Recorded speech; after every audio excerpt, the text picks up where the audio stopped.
En la mañana más calurosa del año en Sevilla, una niña de 7 años entra en un tribunal abarrotado para asistir al juicio de su padre.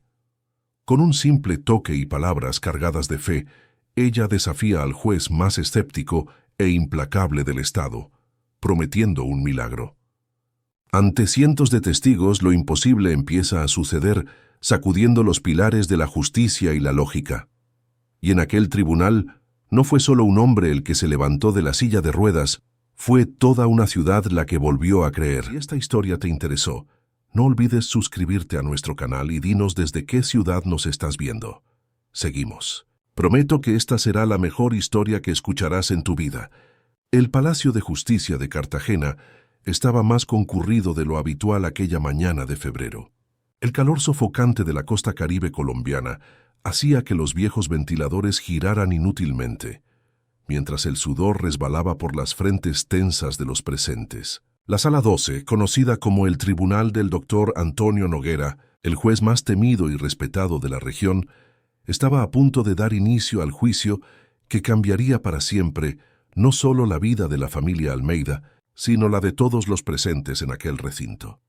Victoria, una niña de apenas 7 años, vestida con un sencillo vestido blanco de algodón y sandalias gastadas, observaba el ambiente con ojos curiosos y determinados. Sus cabellos rizados estaban recogidos en 2 trenzas hechas por su madre, Concepción, que apretaba su mano con fuerza, como quien sostiene la última gota de esperanza. En el banco de los acusados estaba Joaquín Almeida, pescador respetado del barrio de La Boquilla, injustamente acusado de destruir áreas de protección ambiental para construir su pequeña pescadería. Con semblante cansado, ojos marcados por noches mal dormidas, miraba a su hija y a su esposa, sentadas en las últimas filas, sintiendo un nudo en el pecho al percibir cómo aquel proceso ya había consumido las economías y la paz de la familia. Por favor, todos de pie para la entrada del excelentísimo doctor Antonio Noguera, anunció el oficial de justicia, en tono solemne. El crujido característico de una silla de ruedas resonó en el silencio que se instauró. El juez Antonio Noguera, hombre de 50 y pocos años, cabellos canosos impecablemente peinados y ojos penetrantes como águilas, entró conducido por su asistente. Era un hombre conocido por su frialdad y por el escepticismo implacable con que conducía los juicios. Muchos cuchicheaban que, desde el accidente que lo dejara parapléjico 15 años atrás, su amargura se había transformado en un rigor excesivo. «Pueden sentarse», ordenó con voz grave, mientras arreglaba los papeles frente a él. Sus dedos largos y pálidos contrastaban con la madera oscura de la mesa. La abogada de la defensa, doctora Elena Rocha, una mujer determinada de mediana edad que había aceptado el caso pro bono, se levantó ajustándose el traje sencillo y gastado. «Señoría, antes de iniciar, me gustaría resaltar que mi cliente es un hombre honesto, padre de familia, sin ningún antecedente criminal. Las pruebas en su contra son circunstanciales y...» «Doctora», interrumpió el juez, «guarde sus argumentos para el momento adecuado. Estamos aquí para seguir el proceso legal, no para escuchar apelaciones emocionales prematuras».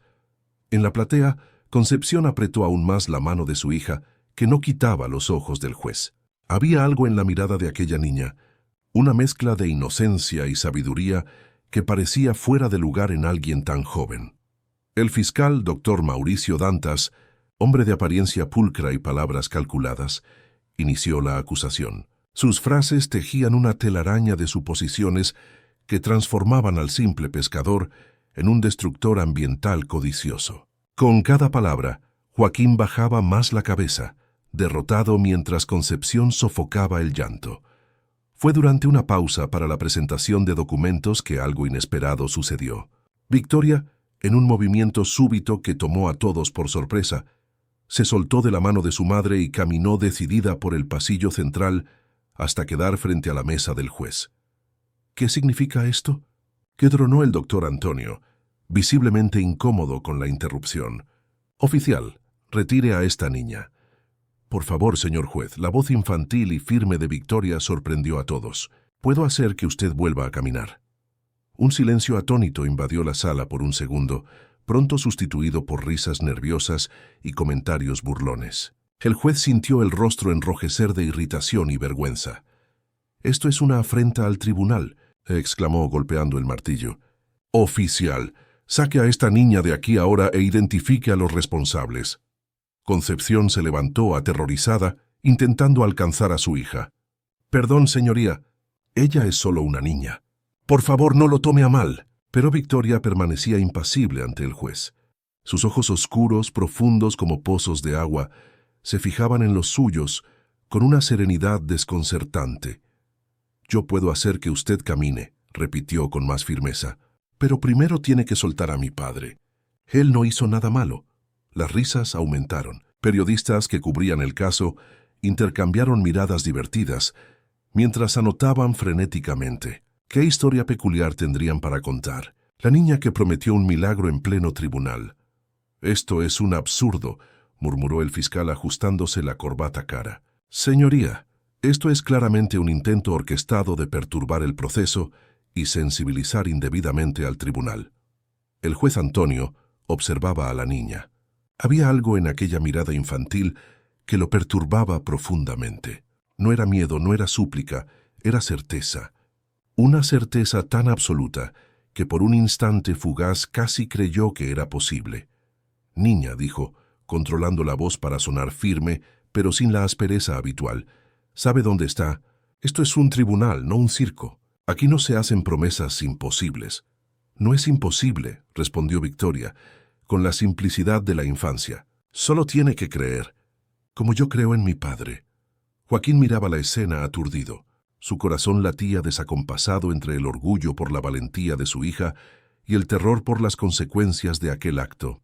«Su Excelencia», intervino la doctora Elena, aprovechando la situación inusitada, «tal vez podamos dar 2 minutos a la niña». «Al fin y al cabo, ¿qué daño puede hacer?».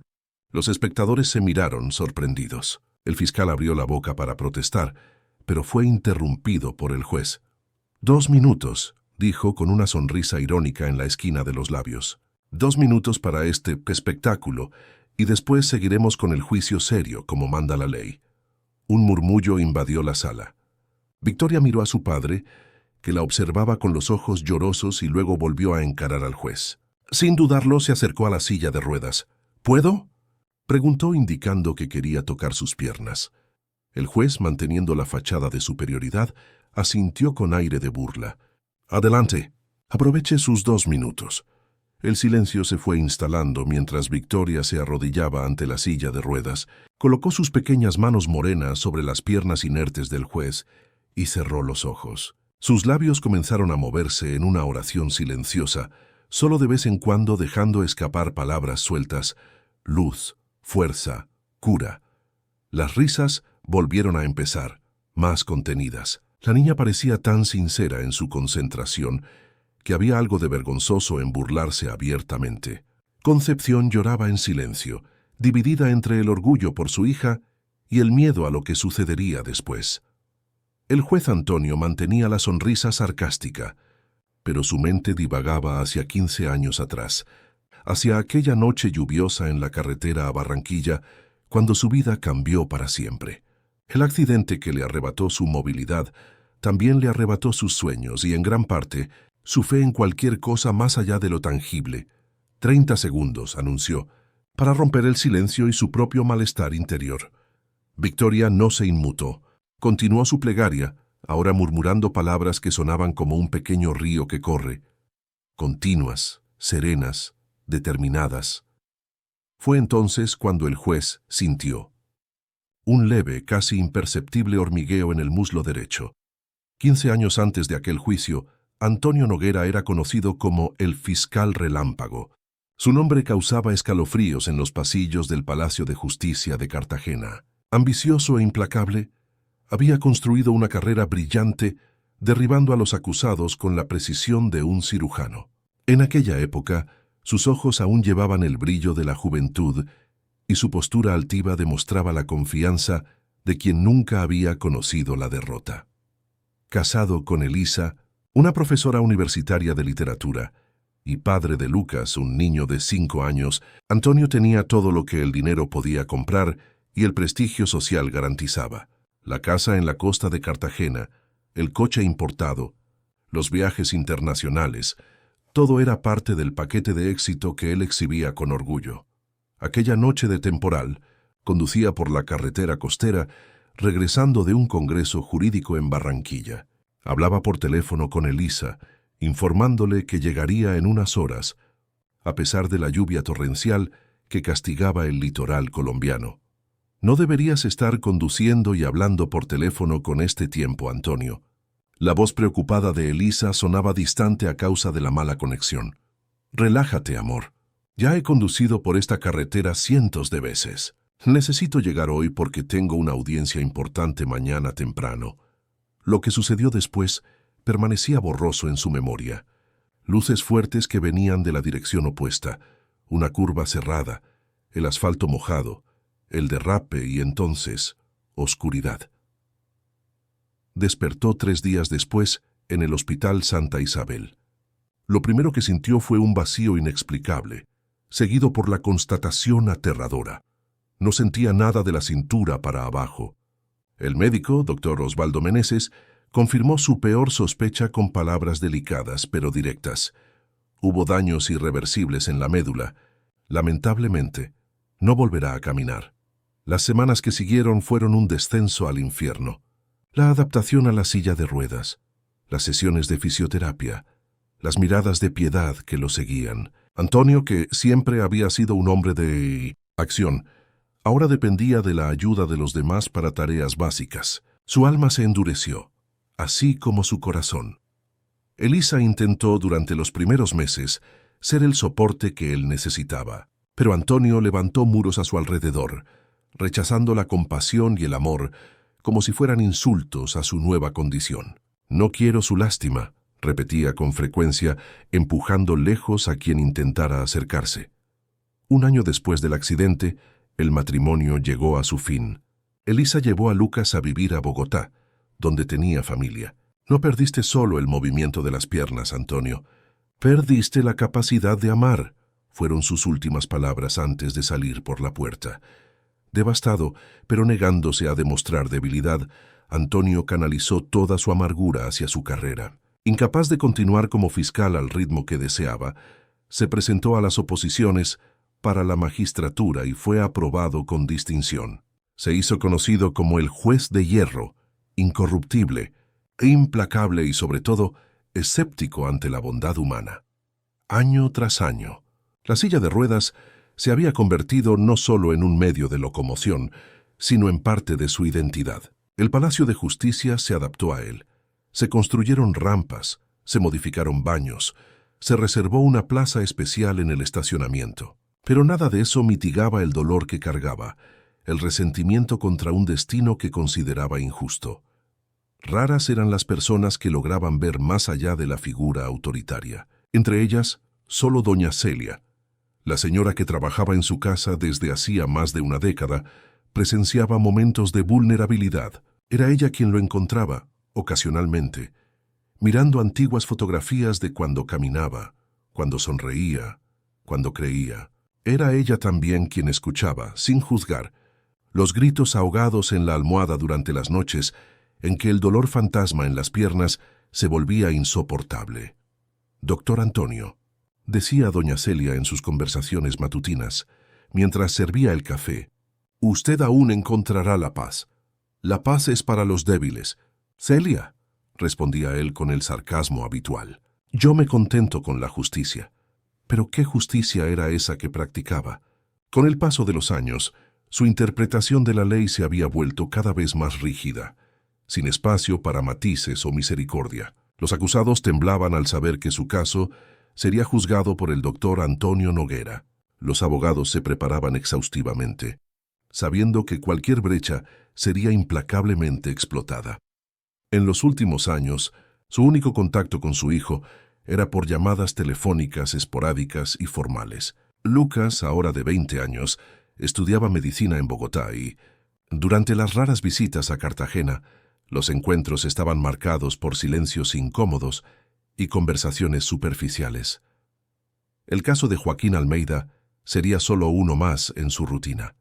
Un proceso más, una sentencia más, un día más en la vida de un hombre que había desistido de esperar cualquier cosa extraordinaria del mundo, hasta que los ojos de Victoria se cruzaron con los suyos.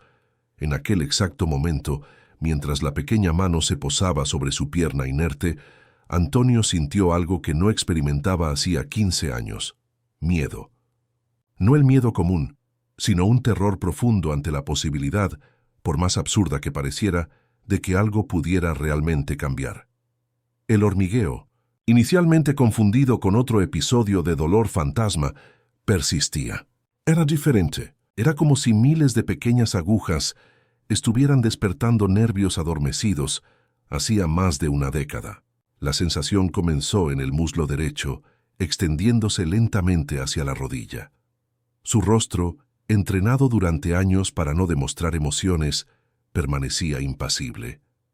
Pero su corazón latía con la fuerza de quien vislumbra lo imposible. Tiempo agotado, anunció, intentando mantener la voz firme. Necesitaba terminar aquella escena, aquella farsa, antes de que su propia esperanza creciera de manera insostenible. Retiremos a la niña y continuemos con el proceso.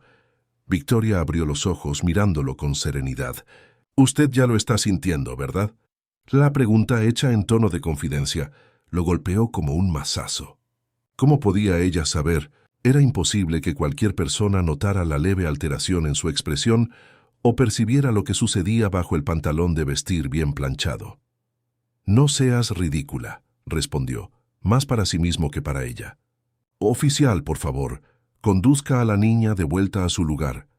El oficial de justicia, un hombre de mediana edad llamado Sebastián, se acercó con una mezcla de vergüenza y compasión. Sujetó suavemente el brazo de la niña, que no se resistió, pero mantuvo sus ojos fijos en los del juez. «Usted va a caminar hoy», afirmó ella con una certeza desconcertante. «Lo prometo». Mientras era conducida de vuelta junto a su madre, Victoria mantenía una pequeña sonrisa en los labios. No era una sonrisa de triunfo o arrogancia, sino de paz, como si ella realmente supiera algo que nadie más podía comprender. El tribunal volvió a su formalidad anterior. El fiscal retomó su argumentación. La abogada de la defensa contraargumentó, se llamó a testigos. Pero para Antonio Noguera, nada era como antes.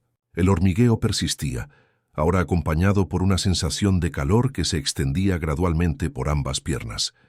«Señoría, ¿se encuentra bien?». La voz de la doctora Elena Rocha lo trajo de vuelta a la realidad. Aparentemente, ella había hecho una pregunta que él no había escuchado. «Perdón, doctora, ¿podría repetir?». Los presentes se miraron sorprendidos. El juez Noguera nunca se distraía durante las sesiones.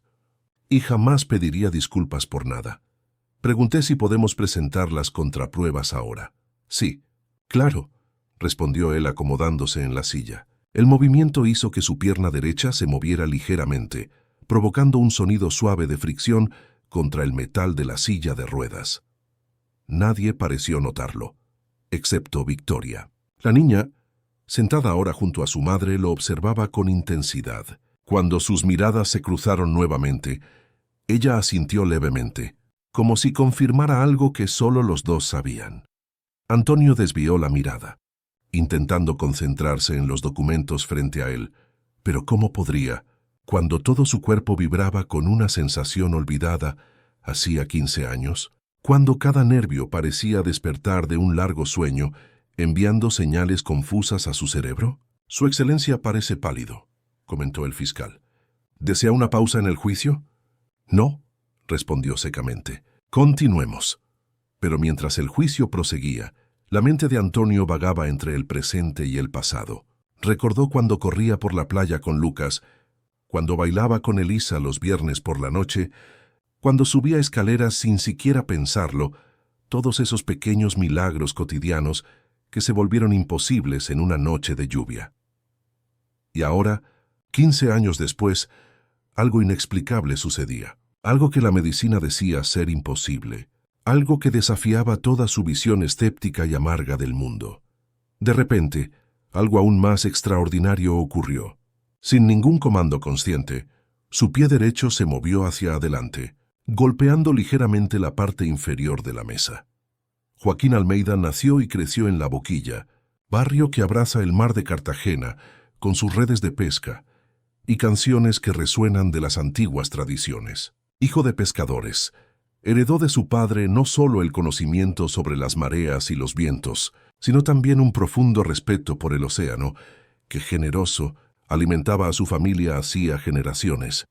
A los 18 años, cuando muchos de sus amigos partían para buscar empleos en el centro de la ciudad o en otros departamentos, Joaquín decidió honrar sus raíces. Se despertaba antes del sol, empujaba su pequeña canoa hacia el mar y volvía solo cuando las estrellas ya despuntaban en el cielo. Sus manos callosas contaban historias de trabajo arduo y su sonrisa abierta reflejaba la satisfacción de una vida simple, pero honesta. Fue en una fiesta de San Juan que conoció a Concepción, joven profesora recién graduada, que había llegado a la comunidad para enseñar en la escuela municipal. A diferencia de la mayoría de las jóvenes locales, Concepción traía consigo libros, sueños de universidad y una determinación que impresionó al joven pescador. Quizás fue la forma en que ella hablaba de los clásicos de la literatura con la misma pasión con que él describía el mar. Quizás fue el brillo en sus ojos al hablar de sus alumnos. El hecho es que, tras un noviazgo de 2 años, se casaron en la pequeña capilla a orillas del mar. La vida de la joven pareja fluía con la naturalidad de las olas que Joaquín conocía tan bien. Concepción continuó enseñando, ahora con especialización en alfabetización de adultos, y Joaquín mantuvo su rutina de pescador. La llegada de Victoria 7 años antes del fatídico juicio completó la felicidad de ambos. La niña, desde muy pequeña, demostraba una sensibilidad fuera de lo común. Parecía comprender a las personas y al mundo de una manera que iba más allá de su edad. «Esta niña tiene un don», decía doña Iracema, la partera que la trajo al mundo y una de las matriarcas más respetadas de la comunidad. «Ella ve con los ojos del alma».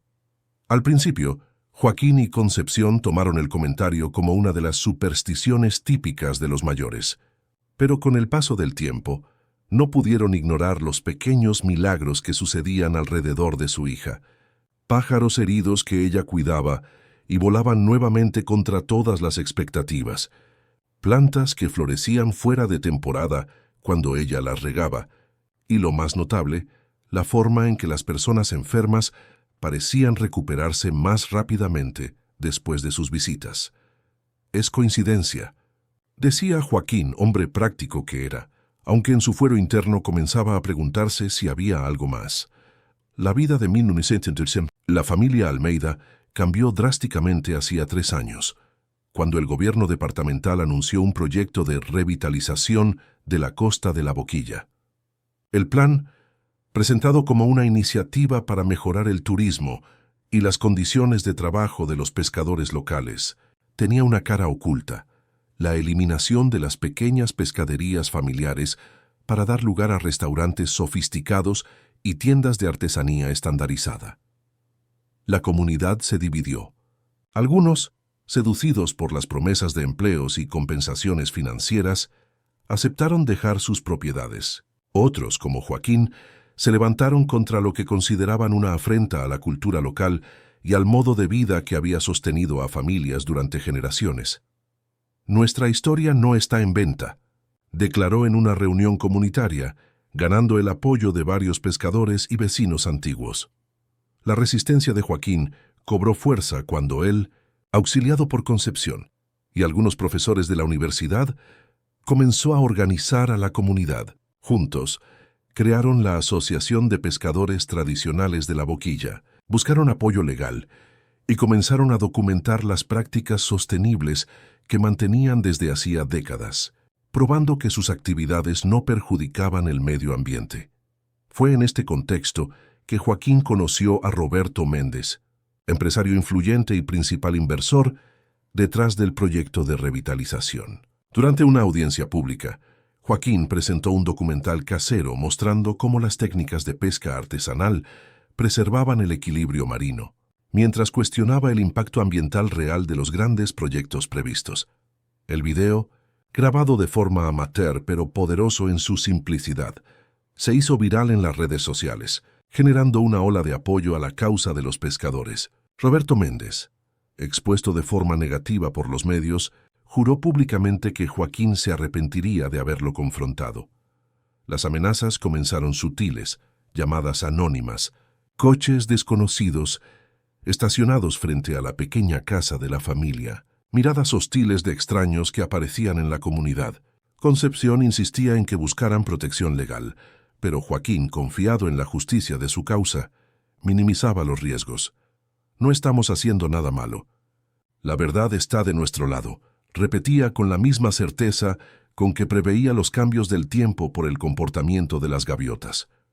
La situación escaló cuando un reportaje del periódico local denunció supuestas irregularidades en la pescadería de Joaquín, acusándolo de construir en área de protección ambiental y de utilizar técnicas de pesca prohibidas. Las acusaciones, completamente fabricadas, fueron acompañadas por pruebas, fotografías manipuladas y testimonios de personas que nunca habían pisado la boquilla. «Esto es obra de Méndez», afirmó Concepción mientras leía el artículo con indignación. «Él está usando el dinero para comprar a la prensa». Joaquín, siempre firme, buscó ayuda legal. Fue cuando conoció a la doctora Elena Rocha, abogada experimentada que, tras escuchar su historia y visitar la comunidad, decidió asumir el caso sin cobrar honorarios. «Su causa es justa, señor Almeida», explicó ella durante su primera visita a la pescadería, «pero estamos enfrentando a personas poderosas. Necesitaremos mucha fuerza y determinación». Lo que ninguno de ellos imaginaba es que Roberto Méndez tenía conexiones mucho más profundas de lo que aparentaba. Amigo personal del jefe de policía y de varios políticos influyentes, consiguió que se montara una operación contra Joaquín y otros pescadores que resistían al proyecto. Una mañana de domingo, mientras la familia se preparaba para ir a misa, policías invadieron la casa de los Almeida. Sin orden clara, registraron cada habitación, destruyendo muebles y asustando a Victoria, que presenció cómo su padre era esposado y arrastrado afuera como un criminal. «Papá no hizo nada malo», gritaba la niña intentando alcanzarlo, mientras Concepción la sujetaba, dividida entre la desesperación y la necesidad de proteger a su hija. Joaquín fue formalmente acusado de crímenes ambientales, invasión de tierra pública y resistencia a la fiscalización. Las pruebas, claramente forjadas, incluían materiales de pesca prohibidos que jamás habían estado en su posesión y documentos falsificados sobre la propiedad del terreno donde su familia vivía desde hacía 3 generaciones. Los meses que siguieron fueron un calvario para la familia Almeida. Con Joaquín detenido preventivamente, Concepción asumió sola las responsabilidades de la casa y de la pescadería, además de luchar incansablemente por la liberación de su marido. Las economías de la familia, ya escasas, fueron consumidas rápidamente por los gastos del proceso legal. Victoria, forzada a madurar antes de tiempo, se volvió silenciosa y observadora. Las noches de lágrimas de su madre, las visitas raras a su padre en prisión, las miradas de pena o desconfianza de los vecinos, todo eso fue moldeando en la niña una determinación extraordinaria. Fue durante una de esas visitas a la prisión que Victoria, observando el estado debilitado de su padre, tomó una decisión. Mientras Concepción conversaba con Joaquín sobre estrategias legales y noticias de la comunidad, la niña cerró los ojos y hizo una oración silenciosa, intensa, diferente de cualquier plegaria infantil convencional. Al abrir los ojos afirmó con convicción: «Papá, usted va a salir de aquí, lo prometo». Joaquín sonrió conmovido por la fuerza de su hija. «Lo sé, mi pequeña. La verdad siempre sale a la luz.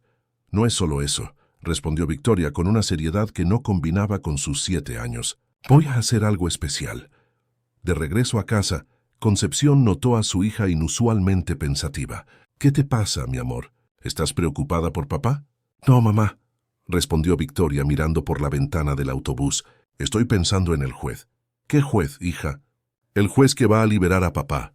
El de la silla de ruedas». Concepción frunció el ceño, confusa.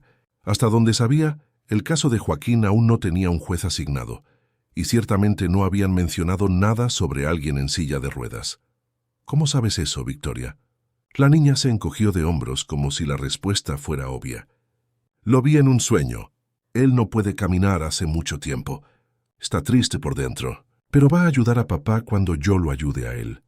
En los días que siguieron, Victoria comenzó a coleccionar recortes de periódicos sobre jueces de Cartagena. Concepción, inicialmente preocupada por la obsesión repentina de su hija, decidió dejarla seguir con aquel interés inofensivo, creyendo que era solo una forma de la niña de lidiar con la ausencia de su padre. Hasta que, hojeando uno de los periódicos que Victoria guardaba, Concepción vio la foto del doctor Antonio Noguera en un artículo sobre una polémica sentencia.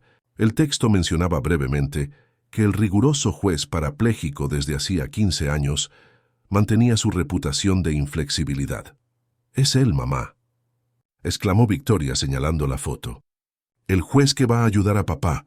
Concepción sintió un escalofrío recorrer su espalda. ¿Cómo podía saber su hija? 2 semanas después, cuando el caso finalmente llegó a juicio, la designación del doctor Antonio Noguera como juez responsable confirmó la inexplicable predicción de Victoria. Mientras se preparaban para la audiencia decisiva, Concepción observaba a su hija con una mezcla de admiración y temor. «¿Qué vas a hacer, hija?», se preguntó mientras trenzaba el cabello de Victoria. La niña sonrió, con la serenidad de quien conoce secretos más allá de la comprensión de los adultos. «Voy a cumplir mi promesa, mamá. Voy a hacer que el juez camine de nuevo, y él va a liberar a papá». El sonido que resonó en la sala del tribunal fue casi imperceptible, solo un leve roce del zapato del juez contra la base de la mesa. Para cualquier observador casual, podría haber sido solo una vibración de la silla de ruedas, un ajuste involuntario, quizás incluso una ilusión acústica, pero para el juez Antonio Noguera, aquel mínimo movimiento representaba un terremoto en su realidad. 15 años, 15 largos años, sin poder mover voluntariamente ninguna parte debajo de la cintura. Y ahora, después del toque de las manos de una niña de 7 años, su pie se había movido. «Continúen», ordenó, intentando mantener la compostura mientras un torbellino de emociones y sensaciones lo invadía. El fiscal prosiguió con su argumentación, pero las palabras sonaban distantes, casi incomprensibles para el juez. En la platea, Victoria sonreía discretamente. Su mirada serena contrastaba con la tensión palpable del tribunal. Concepción, percibiendo algo diferente en la postura del juez, se inclinó para susurrar al oído de su hija. «¿Qué está pasando, Victoria?». «Comenzó, mamá», respondió la niña sin desviar los ojos del magistrado. «Él ya lo está sintiendo». En la mesa de defensa, Joaquín observaba la interacción entre su hija y esposa con una mezcla de aprensión y esperanza. Desde que fue injustamente encarcelado, se había aferrado a la fe como último refugio. Las noches en la celda superpoblada eran llenadas con oraciones silenciosas, no por sí mismo, sino por la familia que había dejado desamparada. «Señoría». La voz de la doctora Elena Rocha cortó sus pensamientos. «Me gustaría llamar a nuestra primera testigo de defensa, el señor Gerardo Santos, presidente de la Asociación de Pescadores Tradicionales de La Boquilla». Mientras un anciano, de piel curtida por el sol y manos callosas, caminaba lentamente hasta el centro de la sala, el juez Antonio intentaba procesar lo que estaba sucediendo con su cuerpo. El hormigueo se había intensificado, extendiéndose ahora por ambas piernas. Era como si corrientes eléctricas recorrieran cada nervio, cada músculo adormecido durante década y media. «Señor Gerardo», comenzó la abogada, «¿usted conoce a Joaquín Almeida desde hace cuánto tiempo?» «Desde que era un muchacho de este tamaño», respondió el viejo pescador, indicando con la mano la altura de un niño. «Vi a este joven crecer, hacerse hombre, siempre respetando el mar y nuestras tradiciones». El testimonio prosiguió, con el señor Gerardo detallando cómo Joaquín siempre había sido un defensor de la pesca sostenible, respetando los periodos de veda y las áreas protegidas. Explicó también cómo la pequeña pescadería de la familia Almeida había sido construida en un terreno que pertenecía a la comunidad desde hacía generaciones. mucho antes de cualquier legislación ambiental actual. Y en cuanto a las acusaciones de que él estaría utilizando técnicas de pesca depredadora, preguntó la doctora Elena. «Eso es una mentira descarada», exclamó el viejo con indignación genuina. «Joaquín es quien más enseña a los jóvenes sobre cómo preservar el mar. Fue él quien organizó mingas para limpiar la playa, quien defendió la creación de una reserva marina controlada por los propios pescadores». El doctor Mauricio Dantas, fiscal, se levantó con su habitual elegancia calculada. «Señor Gerardo, ¿usted tiene alguna prueba documental de que el terreno donde está la pescadería pertenece legalmente al acusado? ¿Algún título de propiedad, algún documento oficial?» El viejo pescador dudó. «¿Papel? No, señor. Pero todo el mundo en la boquilla sabe que ese pedazo de tierra pertenece a la familia Almeida desde hace más de 60 años. El padre de Joaquín pescó de allí. Su abuelo también. ¿Eso no vale nada?» «Para la ley, lamentablemente no», respondió el fiscal con una discreta sonrisa de triunfo. Fue en ese momento que algo extraordinario sucedió. El juez Antonio, que hasta entonces había mantenido una expresión neutra, sintió un dolor agudo recorrer su columna. Instintivamente, movió las piernas en respuesta, un movimiento pequeño pero visible para quien prestara atención. Una joven reportera, sentada en la primera fila reservada a la prensa, abrió los ojos. Estaba segura de haber visto las piernas del juez moverse. Codeó discretamente al colega de al lado, que negó con la cabeza, seguro de que ella estaba imaginando cosas. «Fiscal». La voz del juez sonó extrañamente tensa. «Sus preguntas deben limitarse al testimonio del testigo, sin comentarios personales sobre la validez o no de las tradiciones locales». La advertencia, inusual viniendo de un juez generalmente alineado con la acusación, sorprendió a todos. El doctor Mauricio carraspeó desconcertado. «Pido disculpas, señoría. Reformulo mi planteamiento».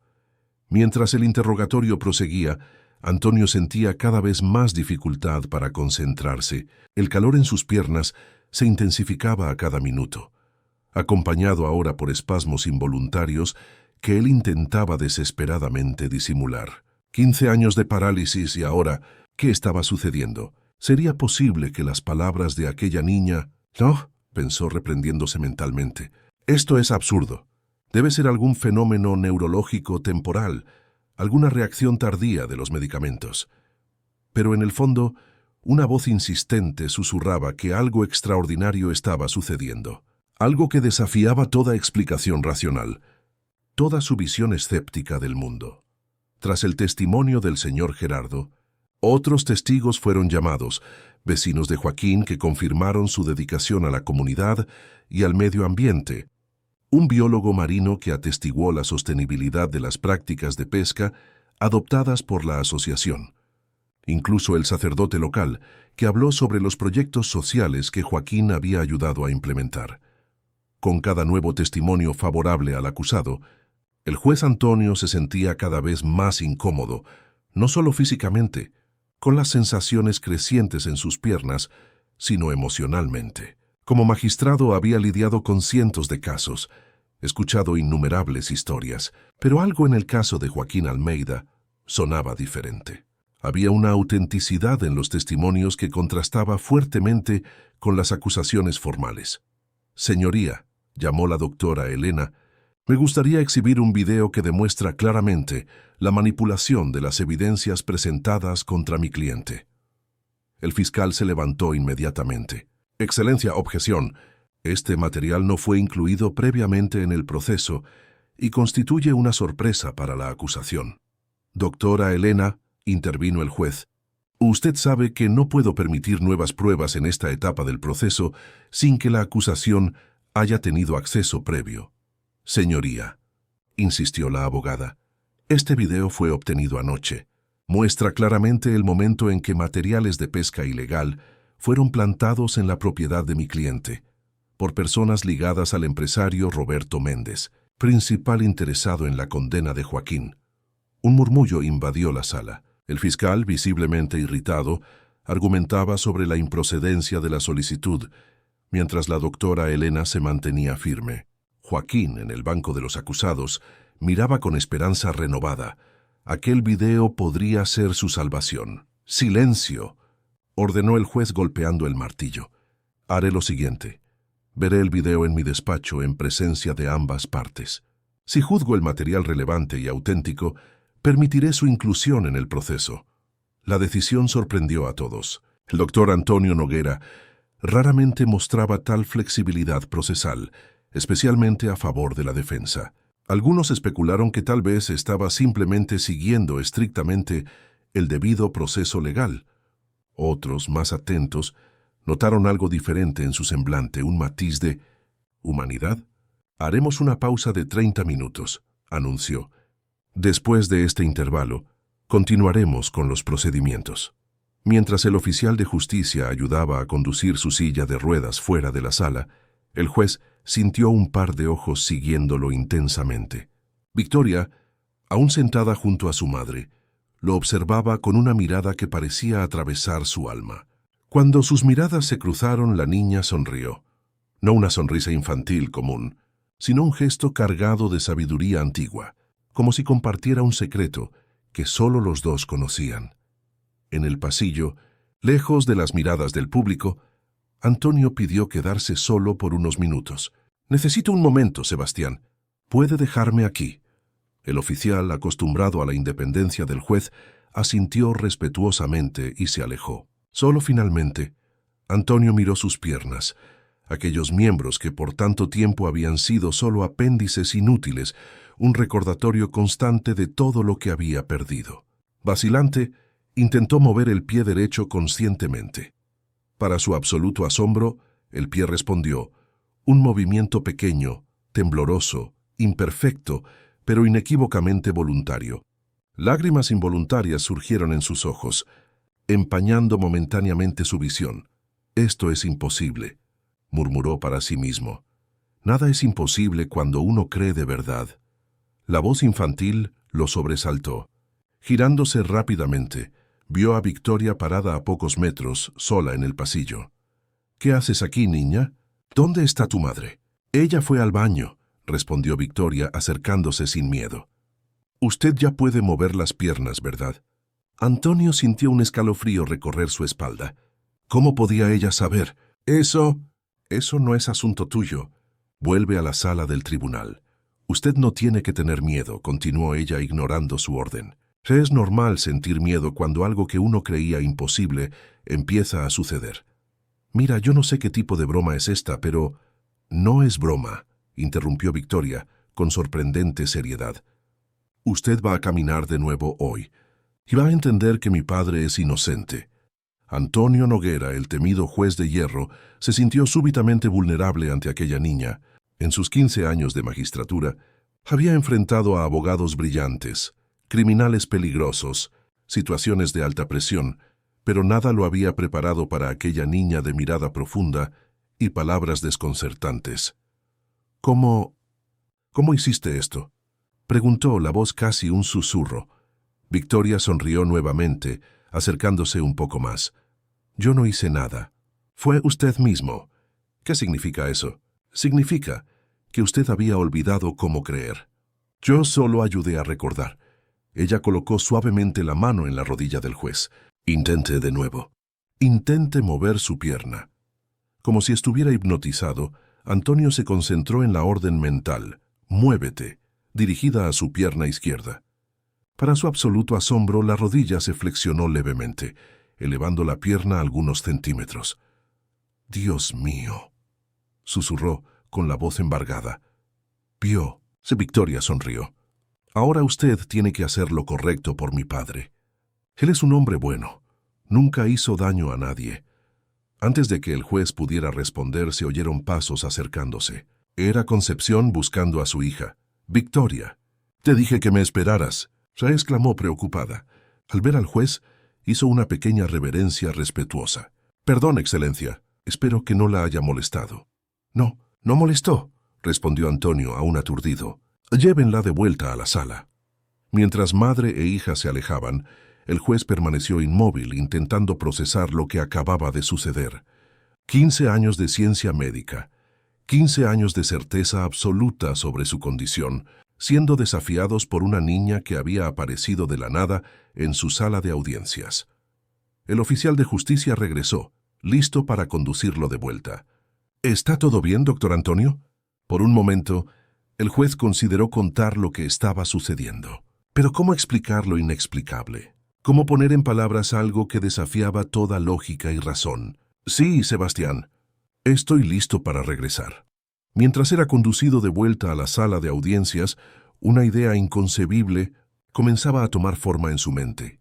¿Y si la niña tenía razón sobre todo? ¿Y si Joaquín Almeida era realmente inocente, víctima de una conspiración? ¿Y si el verdadero milagro no era solo la recuperación de sus movimientos, sino la oportunidad de hacer justicia de verdad? Cuando el juez Antonio Noguera regresó a la sala de audiencias, algo había cambiado. No era solo la sensación física en sus piernas, era algo más profundo, una transformación sutil en su mirada, en su postura, en su propia esencia. Los presentes no lograban identificar exactamente qué había de diferente, pero sentían que algo extraordinario estaba sucediendo. «Retomemos los trabajos», anunció con una voz que parecía simultáneamente firme y renovada. «Doctor Mauricio y doctora Elena, por favor, acompáñenme a mi despacho para examinar el video mencionado». Mientras el oficial de justicia conducía su silla fuera de la sala, seguido por los dos abogados, un murmullo invadió a los presentes. Los reporteros cuchicheaban entre sí. Los espectadores intercambiaban teorías sobre el posible contenido de la grabación, y Joaquín miraba a su hija y a su esposa con una mezcla de esperanza e incredulidad. «¿Qué hiciste, mi hija?», susurró Concepción abrazando a Victoria con fuerza. «Solo hablé con él, mamá», respondió la niña con simplicidad. «Él está empezando a creer». En el despacho el ambiente era de tensión palpable. El fiscal, visiblemente irritado con la ruptura del protocolo, mantenía los brazos cruzados en postura defensiva. La doctora Elena, por su parte, intentaba contener la ansiedad, consciente de que aquella podría ser la última oportunidad de su cliente. «Antes de que veamos esta supuesta evidencia», comenzó el doctor Mauricio, «me gustaría registrar formalmente mi protesta en cuanto a la admisibilidad de este material. Se trata claramente de una maniobra de la defensa para...» «Su protesta está registrada, doctor Mauricio», interrumpió el juez con una serenidad inusual. «Ahora, si no le importa, vamos a los hechos». La abogada entregó un pendrive a la asistente del juez, que conectó el dispositivo al ordenador. La pantalla mostró imágenes de una cámara de seguridad con fecha y hora del día anterior. El video, aunque de baja calidad, mostraba claramente a dos hombres entrando sigilosamente en la propiedad de Joaquín durante la madrugada, cargando una caja. Con movimientos rápidos y precisos, escondieron redes de pesca prohibidas y otros equipos ilegales en diversos puntos estratégicos. «Reconozco a este hombre», señaló el juez, indicando a uno de los invasores. «Es el guardia de seguridad personal de Roberto Méndez. Él ya estuvo en mi despacho cuando Méndez vino a tratar otros procesos». El fiscal palideció. Como hombre de leyes, siempre había creído estar del lado correcto. Aunque sabía que el sistema no era perfecto, jamás había imaginado estar siendo usado como instrumento en una conspiración tan flagrante. «Excelencia», comenzó el vacilante, «desconocía completamente estos hechos. Si esto es auténtico, seré el primero en pedir la retirada de las acusaciones». La doctora Elena apenas podía contener la emoción. Después de meses luchando contra un sistema que parecía determinado a condenar a su cliente, finalmente veía una luz al final del túnel. «Necesitamos verificar la autenticidad de este video», decidió el juez. «Llamaré a un perito independiente para analizar el material inmediatamente. Mientras tanto, suspenderemos la audiencia hasta mañana». Lo que ninguno de los presentes percibió, concentrados como estaban en la pantalla del ordenador, fue el pequeño movimiento que el juez Antonio hizo con el pie derecho, probando su nueva y aún increíble capacidad de movimiento.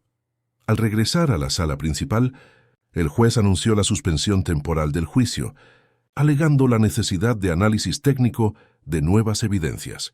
La noticia generó diversas reacciones. Frustración entre los periodistas que esperaban un desenlace ese día, alivio en el rostro cansado de Joaquín y una pequeña sonrisa en el rostro de Victoria. Mientras la sala se vaciaba, Antonio permaneció sentado en su silla, observando discretamente el movimiento de sus dedos de los pies bajo el pantalón del traje.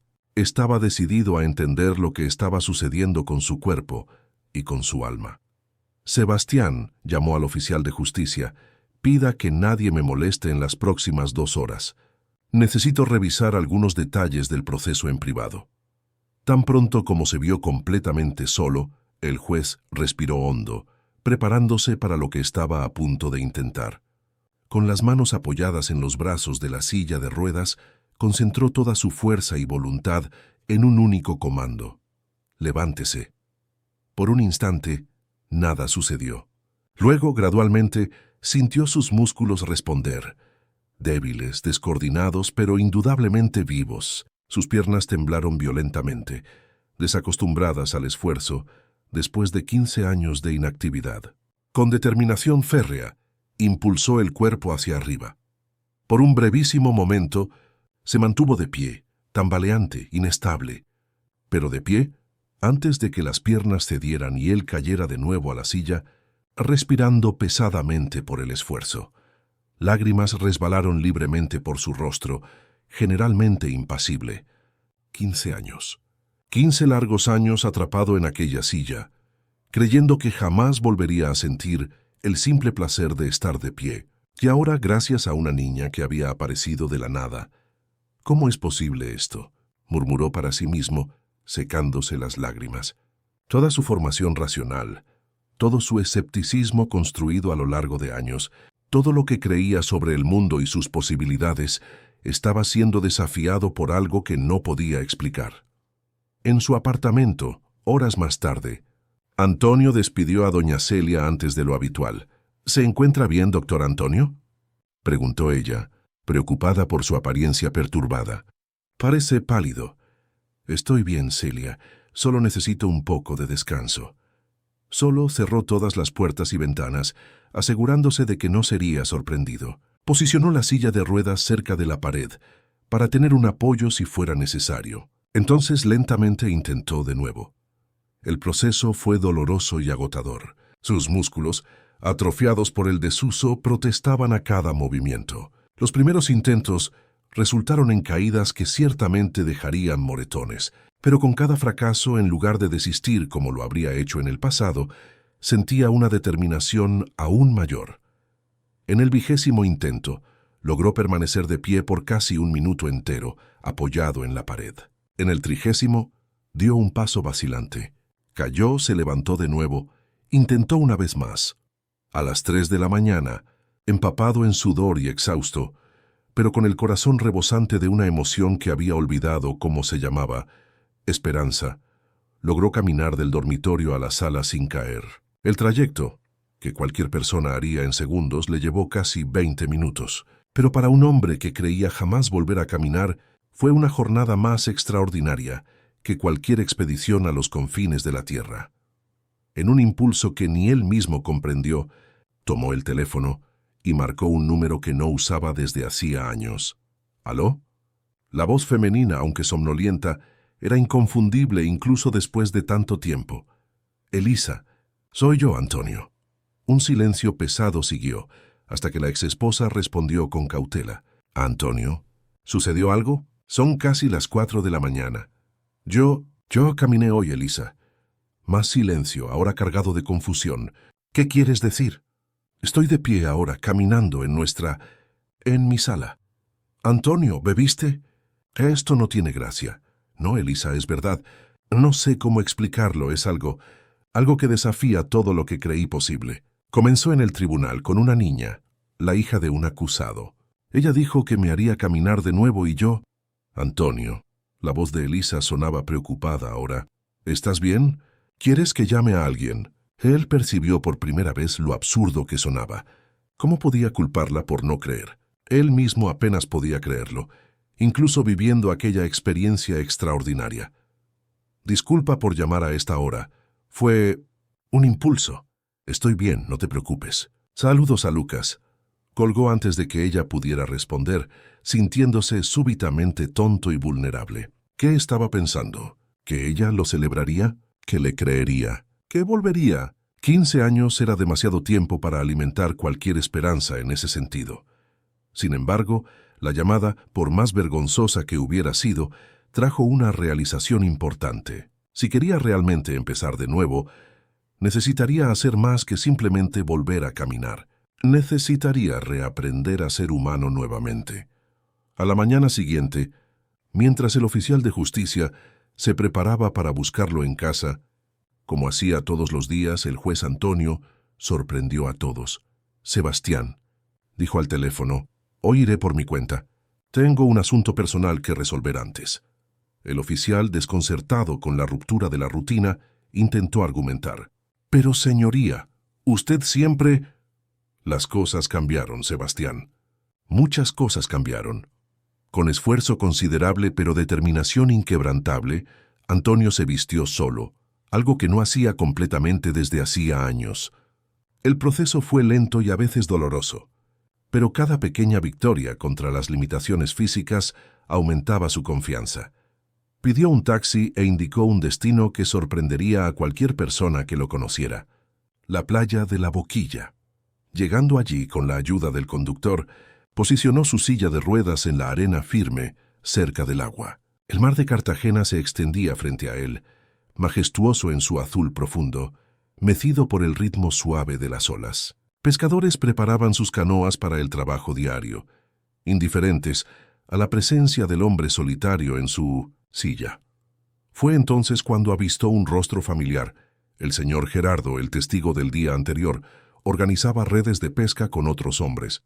Después de un momento de vacilación, el juez lo llamó. El viejo pescador se acercó con cautela, claramente sorprendido por encontrar al magistrado allí. «Señor Gerardo», comenzó Antonio, «me gustaría hacerle algunas preguntas, no como juez, sino como alguien que quiere entender la verdad». La desconfianza inicial del pescador dio lugar a un relato apasionado sobre la vida en La Boquilla, la lucha de la comunidad contra los grandes intereses económicos y el papel fundamental que Joaquín desempeñaba en aquella resistencia. «Ese muchacho tiene el corazón del tamaño del mar, doctor. Nunca le hizo daño a una mosca, mucho menos a destruir la naturaleza que ama. Es todo invención de ese tal Méndez, que quiere echarnos de aquí para construir sus resorts». Después de casi 2 horas de conversación, Antonio tenía una comprensión mucho más profunda del caso y de sí mismo. Por primera vez en años, había realmente escuchado a alguien, sin el filtro de prejuicios o ataduras institucionales. «Gracias, señor Gerardo. Usted me ayudó más de lo que imagina». Cuando el viejo se alejó, Antonio fijó la mirada en el horizonte, sintiendo la brisa marina en su rostro. Era hora de tomar una decisión. Con determinación renovada, tomó el teléfono y llamó a su despacho. «Regina, soy yo. Necesito que convoques a las partes del caso Almeida para retomar el juicio hoy a las 14:00. Sí, hoy mismo. Y una cosa más. Contacte a la Policía Nacional. Quiero una orden de allanamiento y embargo para las oficinas y residencia de Roberto Méndez. Inmediatamente». Al colgar, Antonio Noguera hizo algo que no hacía desde hacía tanto tiempo que parecía una primera vez. Sonrió genuinamente. No era solo su cuerpo el que estaba despertando de un largo sueño, era su conciencia, su humanidad. Con esfuerzo, apoyándose en la silla, se levantó nuevamente. Sus pasos en la arena eran inseguros, pero cada vez más firmes. Un pescador a lo lejos vio la escena y se detuvo, boquiabierto, creyendo presenciar algo sobrenatural. Para Antonio, sin embargo, el verdadero milagro no era estar caminando, era sentirse vivo nuevamente. Hoy, se prometió a sí mismo, haré justicia de verdad, y agradeceré a aquella niña por el mayor regalo que alguien podría darme. Mientras caminaba lentamente de vuelta a la silla de ruedas, que ahora parecía más un símbolo que una necesidad, sintió una convicción profunda de que su vida nunca más sería la misma. Victoria, con su fe inocente y poderosa, no solo le había devuelto el movimiento a sus piernas, le había devuelto propósito a su existencia. El Palacio de Justicia de Cartagena hervía de actividad cuando el juez Antonio Noguera llegó para la reanudación del juicio. La noticia de la convocatoria urgente se extendió rápidamente, atrayendo aún más periodistas y curiosos. Diversas teorías circulaban por los pasillos, desde la posible condena inmediata de Joaquín hasta su absolución completa, dependiendo de quién especulaba. Lo que nadie podía imaginar era lo que realmente sucedería aquella tarde. Sebastián, el oficial de justicia, esperaba en la entrada, visiblemente preocupado por la ruptura de la rutina establecida hacía tantos años. «Señoría, me preocupé. Usted nunca cambió su rutina en todos estos años». Antonio sonrió de una forma que desconcertó aún más al funcionario. «A veces, Sebastián, necesitamos romper rutinas para ver lo que tenemos delante». El oficial notó algo diferente en la mirada del magistrado. Una vivacidad, una presencia que hacía mucho no veía.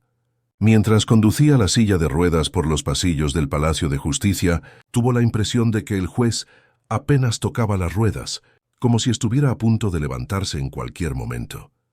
En la sala de audiencias, el murmullo cesó cuando el juez entró. Todas las miradas se volvieron hacia él, incluso las de Victoria, que sonrió discretamente al percibir la evidente transformación en el semblante del hombre. «Buenos días a todos», comenzó él con una voz que sonaba diferente, más humana, menos mecánica. «Antes de retomar formalmente el juicio, me gustaría comunicar algunas decisiones preliminares». El fiscal y la abogada de la defensa se miraron, sorprendidos por el tono informal y directo. El video presentado por la defensa fue analizado por 3 peritos independientes durante la madrugada. Todos confirmaron su autenticidad y la ausencia de cualquier tipo de manipulación. Además, con base en estas evidencias, expedí órdenes de allanamiento y embargo para las propiedades del señor Roberto Méndez, que están siendo cumplidas en este momento por la Policía Nacional. Un murmullo de asombro recorrió la sala. El fiscal doctor Mauricio Dantas se levantó, visiblemente afectado por la noticia. «Señoría, en vista de estas nuevas evidencias, la Fiscalía solicita la retirada formal de todas las acusaciones contra Joaquín Almeida. Está claro que fuimos inducidos al error por pruebas fabricadas». La doctora Elena apenas podía contener las lágrimas de alivio. Joaquín, en el banco de los acusados, bajó la cabeza, demasiado emocionado para mantener la compostura.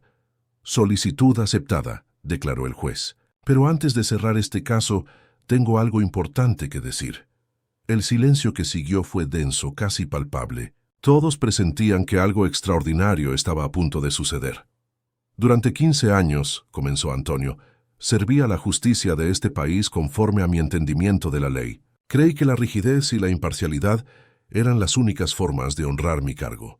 Pero ayer algo sucedió en esta sala que cambió no solo mi visión sobre este caso específico, sino sobre la propia naturaleza de la justicia». Hizo una pausa, sus ojos encontrando los de Victoria entre la multitud. La niña sonreía serenamente, como si ya supiera exactamente lo que vendría a continuación. «Una niña me enseñó que la verdadera justicia no puede existir sin compasión, sin la capacidad de creer en lo imposible cuando todas las evidencias apuntan a ello». Los presentes intercambiaban miradas confusas, inciertos, sobre lo que el juez estaba intentando comunicar. Algunos sospechaban que estaba teniendo algún tipo de colapso emocional después de años de aislamiento y amargura. «Esta misma niña», continuó él, «hizo una promesa que todos, incluyéndome a mí, consideraron absurda. Ella dijo que haría que lo imposible sucediera». Antonio apoyó las manos en los brazos de la silla de ruedas, inspirando profundamente. El corazón le latía acelerado en el pecho, una mezcla de miedo y excitación apoderándose de cada célula de su cuerpo, y lo imposible sucedió. Con estas palabras, para el completo asombro de todos los presentes, el juez Antonio Noguera hizo fuerza contra los apoyos de la silla y lentamente se irguió. El primero en darse cuenta fue un joven reportero en la primera fila, que dejó caer el bloc de notas al suelo con un golpe sordo. Después, como una ola, el shock se extendió por toda la sala. Susurros nerviosos se transformaron en exclamaciones de asombro. Flashes de cámaras dispararon captando el momento histórico. El juez estaba de pie, tembloroso, inseguro, apoyándose ligeramente en la mesa frente a él, pero inequívocamente de pie, después de 15 años de parálisis completa. «Dios mío», exclamó alguien en la platea. «Es un milagro». Sebastián, el fiel oficial de justicia que por tantos años había ayudado al magistrado, cayó de rodillas, lágrimas resbalando libremente por su rostro arrugado. «¿Cómo es posible esto?», balbuceó el doctor Mauricio, completamente aturdido por la escena. Antonio, con un esfuerzo visible pero determinado, dio un paso hacia un lado, luego otro. Sus movimientos eran inestables, como los de un niño aprendiendo a caminar, pero eran reales. El hombre que por década y media había estado confinado a una silla de ruedas estaba caminando, ante cientos de testigos en shock. «Ayer», dijo él, la voz embargada por la emoción, «una niña de 7 años colocó sus manos sobre mis piernas y prometió que yo volvería a caminar». Todos se rieron. Yo mismo no lo creí. Mientras hablaba, continuaba caminando lentamente, contorneando la mesa. Cada paso parecía más firme que el anterior, como si su cuerpo estuviera recordando rápidamente funciones adormecidas durante años.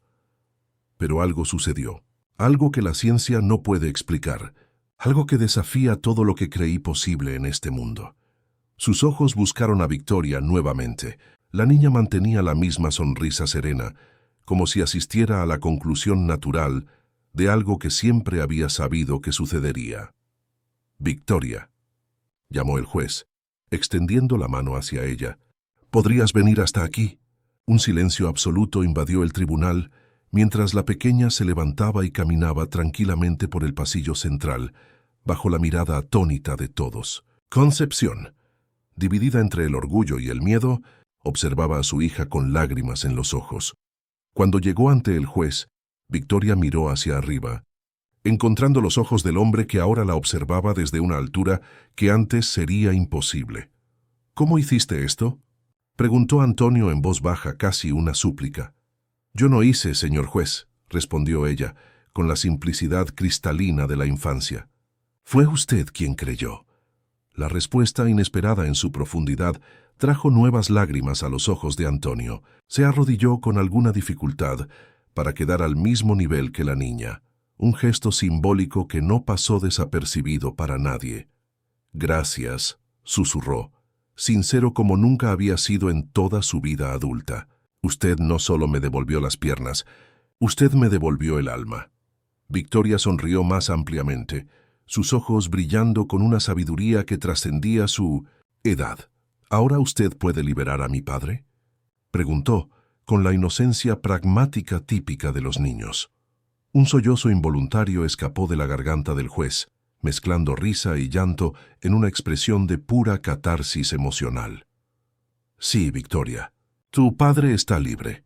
Levantándose nuevamente, ahora con más firmeza, Antonio se volvió hacia el tribunal en silencio.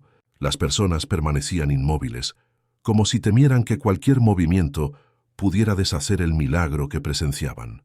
«Joaquín Almeida», anunció formalmente, «todas las acusaciones contra usted han sido retiradas.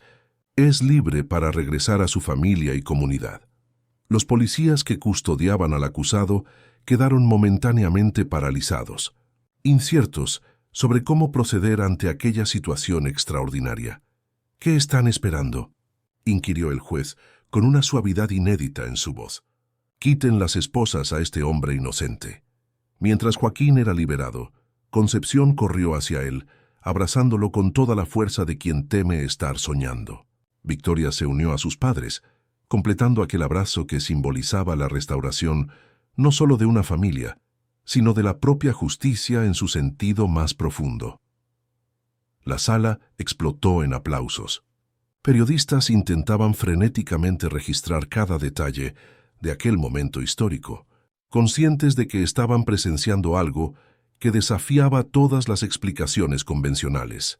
Además, continuó el juez, elevando la voz para ser oído sobre el tumulto, determino la apertura inmediata de investigación sobre las acciones de Roberto Méndez y sus asociados en el intento de incriminar falsamente a Joaquín Almeida y otros miembros de la comunidad de La Boquilla.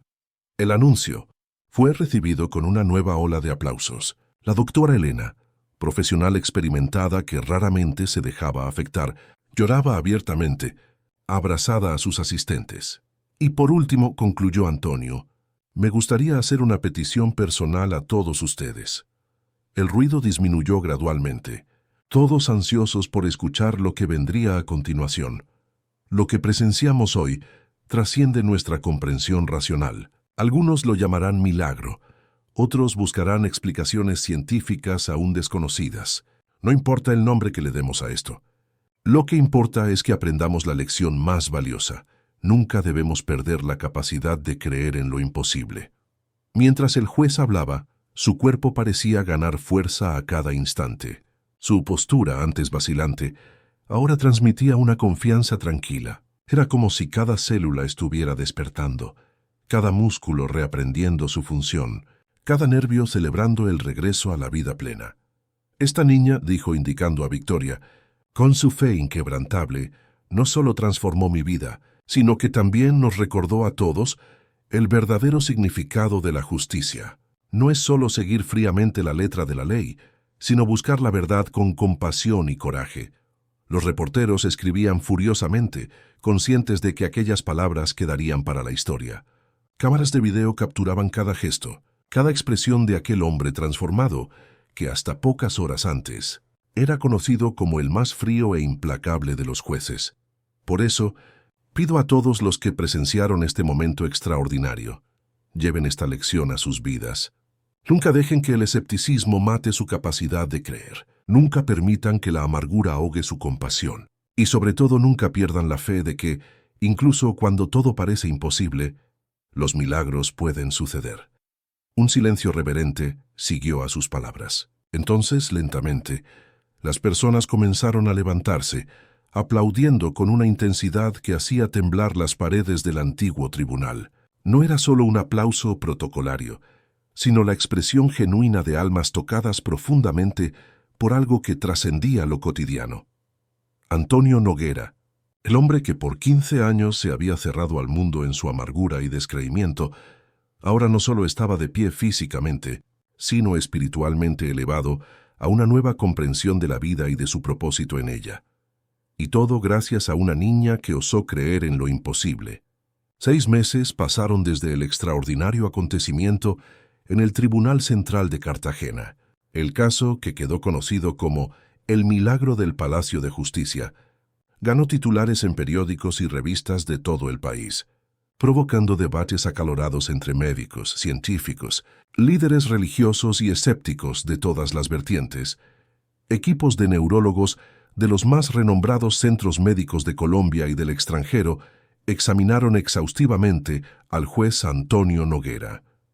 Imágenes antiguas de resonancia magnética fueron comparadas con nuevas. Análisis detallados fueron conducidos, hipótesis fueron levantadas y descartadas. La conclusión oficial, publicada en respetadas revistas científicas, dejaba más preguntas que respuestas. Recuperación inexplicable por los parámetros de la medicina actual. Algunos científicos propusieron teorías sobre regeneración neural espontánea. Otros hablaron de plasticidad cerebral en niveles nunca antes documentados, mientras los más cautelosos se limitaron a clasificar el caso como anómalo y merecedor de estudios longitudinales más profundos. Para el pueblo de La Boquilla, sin embargo, no había misterio alguno. El acontecimiento solo confirmaba lo que muchos ya sospechaban sobre la pequeña Victoria. Ella poseía un don especial, una conexión con fuerzas que trascendían la comprensión común. En una soleada tarde de agosto, la playa de La Boquilla estaba especialmente festiva.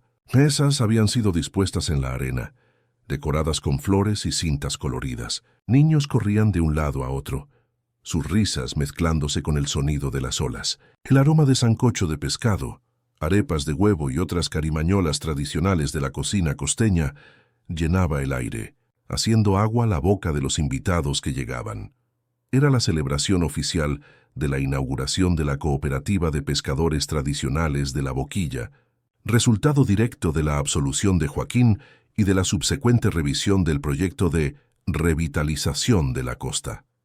Bajo la nueva propuesta, desarrollada con la participación activa de la comunidad, Las pescaderías familiares fueron preservadas y modernizadas, transformándose en puntos turísticos auténticos que valorizaban la cultura local en lugar de sustituirla. Cursos de emprendimiento y gestión sostenible fueron ofrecidos a los pescadores, permitiendo que expandieran sus negocios sin perder la esencia tradicional. Roberto Méndez, por su parte, enfrentaba múltiples procesos por falsificación de pruebas, intento de fraude procesal y asociación para delinquir. Sus bienes habían sido bloqueados por la justicia, y el imperio empresarial que había construido a través de métodos cuestionables comenzaba a desmoronarse. Entre los invitados para la celebración, una figura se destacaba: el exjuez Antonio Noguera, ahora jubilado de la magistratura por decisión propia, caminando con la ayuda de un bastón, no por necesidad, sino por precaución recomendada por los médicos. Observaba el movimiento con una sonrisa serena que habría sido impensable en su antiguo yo. «Doctor Antonio», Sam exclamó el señor Gerardo, acercándose con un vaso de jugo de marañón en la mano. «Qué bueno que vino. Creí que los compromisos de la ciudad grande no lo permitirían». «No me perdería esta fiesta por nada, señor Gerardo», respondió Antonio, estrechando la mano callosa del viejo pescador. «Al fin y al cabo, le debo mucho a esta comunidad». «Usted no debe nada. Fue la justicia la que triunfó al final». Antonio sonrió, reflexionando sobre cuánto su entendimiento de la palabra justicia había cambiado en los últimos meses. La verdadera justicia va más allá de los tribunales, mi amigo. Ella sucede cuando reconocemos la dignidad en cada ser humano. Mientras conversaban, Antonio avistó a la familia Almeida llegando a la festividad. Joaquín, nuevamente respetado como líder comunitario, conversaba animadamente con otros pescadores. Concepción, que había sido recientemente nombrada directora de la escuela local, llevaba una bandeja de carimañolas, y Victoria, ahora de 8 años, venía saltando por la arena, sus cabellos rizados danzando al viento. Al avistar al exjuez, la niña abrió una amplia sonrisa y corrió en su dirección. «Señor juez». «¿Usted vino?» «Claro que vine, Victoria». «Lo prometí, ¿no?» La niña asintió feliz. Desde lo ocurrido en el tribunal, un vínculo especial se había formado entre los dos. Antonio visitaba regularmente a la familia Almeida, trayendo libros para Victoria y conversando largamente con Joaquín y Concepción. Era como si, juntos, estuvieran descubriendo una nueva forma de entender el mundo. «¿Usted ya puede correr?», le preguntó la niña, observando el bastón con curiosidad. «Todavía no», respondió él riendo.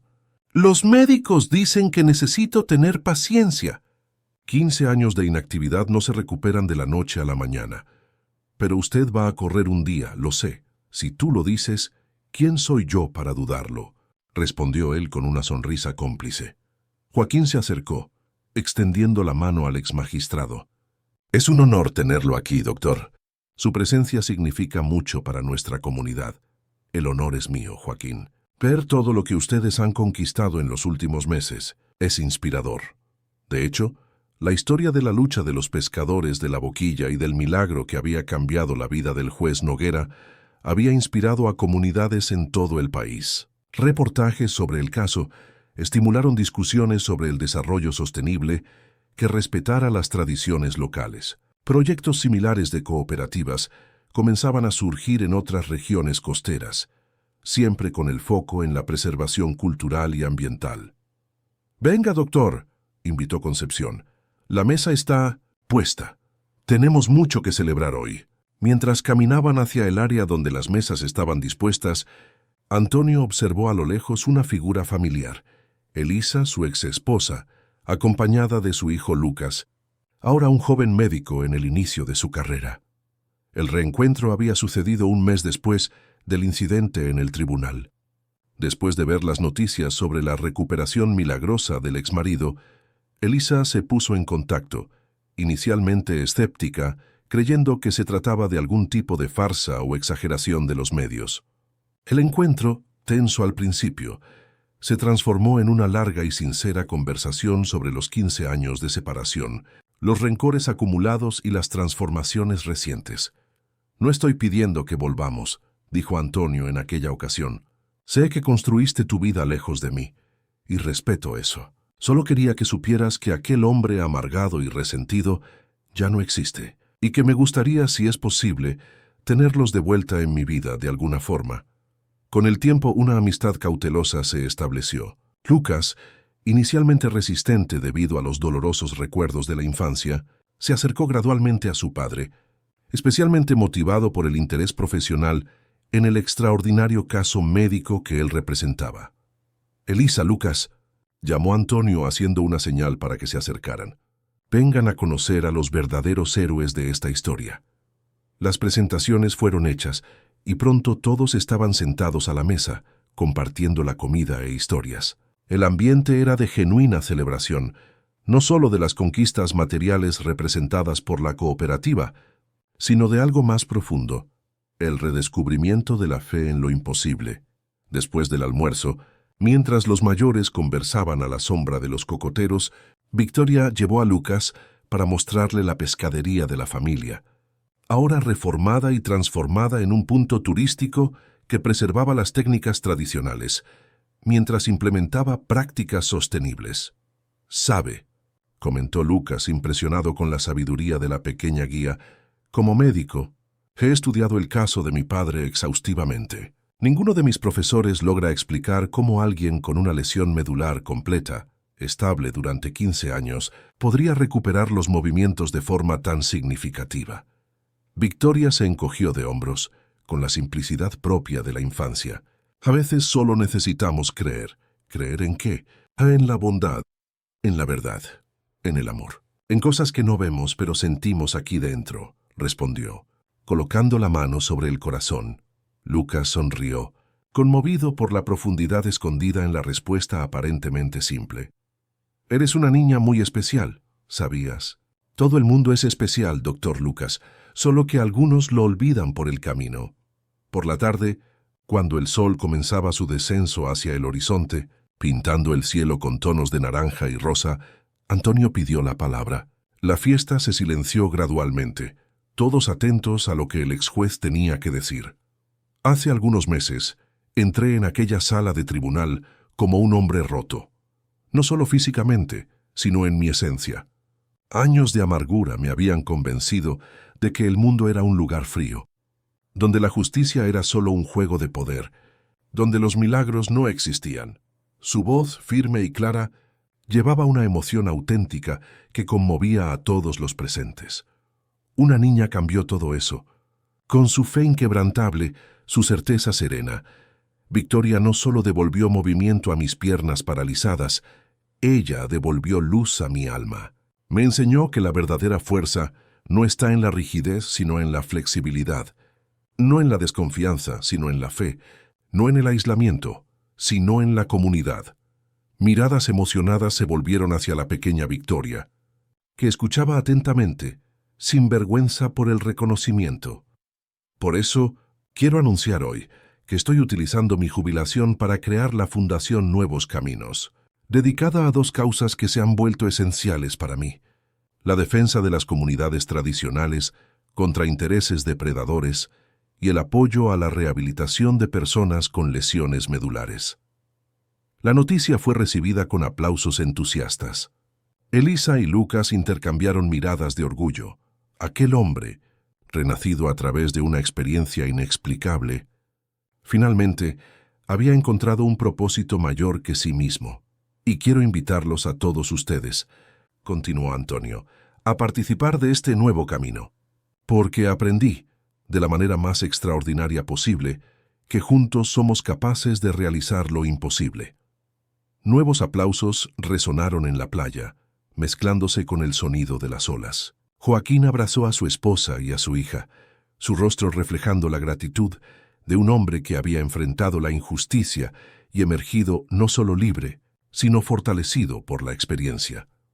Al final de la celebración, mientras el sol se ponía en el horizonte, creando un espectáculo de colores en el cielo de Cartagena, Antonio caminó hasta la orilla del mar. Sintió el agua tibia tocar sus pies, una sensación que por tanto tiempo había creído perdida para siempre. Victoria se acercó silenciosamente, parándose a su lado para contemplar el horizonte infinito. «Gracias», dijo él simplemente, sin desviar los ojos del atardecer. La niña sonrió, su rostro iluminado por los últimos rayos solares. Yo solo mostré el camino, señor juez. Usted fue quien decidió andar. Antonio reflexionó sobre aquellas palabras simples, pero profundamente sabias. De hecho, el verdadero milagro no había sido solo la inexplicable recuperación física, sino la transformación espiritual, el redescubrimiento de la capacidad de creer, de confiar, de tener fe. «Sabes, Victoria», dijo él, después de un momento de silencio contemplativo, creo que tienes razón. Al final de cuentas, todos nosotros tenemos el poder de realizar milagros. Solo necesitamos creer lo suficiente. La niña asintió, como si aquello fuera lo más obvio del mundo. Para ella, tal vez lo era. Mientras las primeras estrellas comenzaban a salpicar el cielo, Antonio Noguera sintió una paz que jamás había experimentado antes. El hombre que por tanto tiempo se había definido por la rigidez, el escepticismo y la amargura, ahora abrazaba la flexibilidad, la fe y la gratitud. Y todo había comenzado con una promesa imposible, hecha por una niña que se había negado a aceptar límites, tanto los impuestos a las piernas de un juez, como los impuestos a la libertad de su padre. El milagro del Tribunal de Cartagena continuaría siendo estudiado, debatido y cuestionado durante años. Algunos lo explicarían a través de la ciencia aún no comprendida, otros a través de la fe en fuerzas superiores. Pero para aquellos que vivieron directamente la experiencia, la explicación importaba menos que la lección. Cuando creemos verdaderamente, los límites de lo posible se expanden, y la vida revela su naturaleza más profunda, una invitación constante a caminar más allá de las fronteras que creíamos infranqueables. Fin de la historia. Queridos oyentes, esperamos que la historia de Victoria, Joaquín y el juez Antonio haya tocado sus corazones. Para continuar este viaje de emociones y reflexiones, hemos preparado una playlist especial con historias igualmente inspiradoras. Encuéntrenla aquí al lado izquierdo de la pantalla. Si esta narrativa sobre fe, redención y segundas oportunidades resonó en ustedes, no olviden suscribirse a nuestro canal y dejar su like en este video. Diariamente, traemos historias únicas que exploran la complejidad y la belleza de la experiencia humana. Compartan con nosotros en los comentarios.